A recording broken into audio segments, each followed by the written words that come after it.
Malamang mapupunta ka sa Davao. Davao? Ano meron sa Davao? Maaliwalas na bayan, mababait na mga tao, magandang klima. At kailan naman ako mapupunta doon?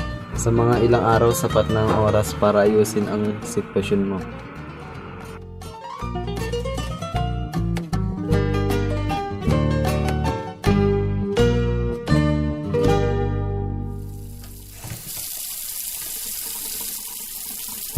Oras na mga kapuso.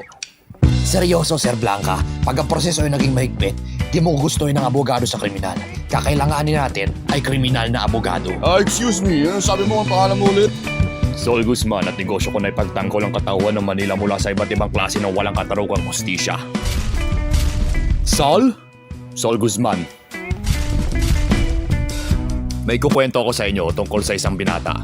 Ang tawag sa kanya ay alias Jimmy Dulas. Hindi ka totoong abogado.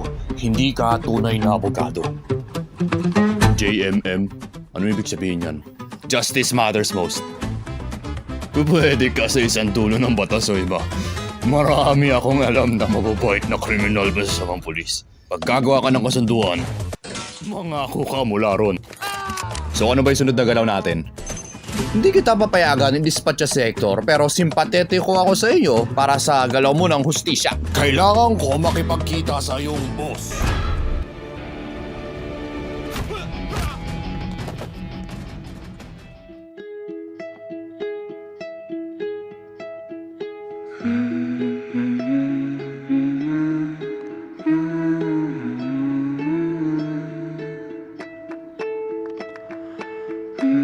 Alam ko na hindi siya perpekto.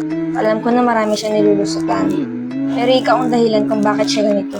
Iniidolo ka niya at tinatanggap ka niya. At ang gusto niya ang iyong suporta. Pero ang ginawa mo lang ay husgahan siya at hindi ka bilib sa kanya at ayaw mo siyang umasenso. Ikaw na ang pinakamatalinong legal minds na nakilala ko. Pero, ito ang buhay na pinili mo. Gustuhin mo mamatay dito? Para nakikipagsunduan lang sa Diablo.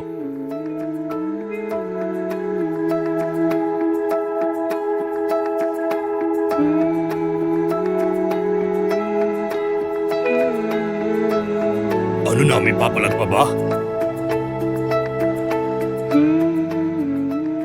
Pangiilag at panghihikayat ang aking dalawang kalidad. So ganito ka lang palagi.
Meron tayong 74,200 pesos in cash na paghatian sana natin. Meron akong naalala tungkol sa sinasabi mo na gawin ng tamang bagay.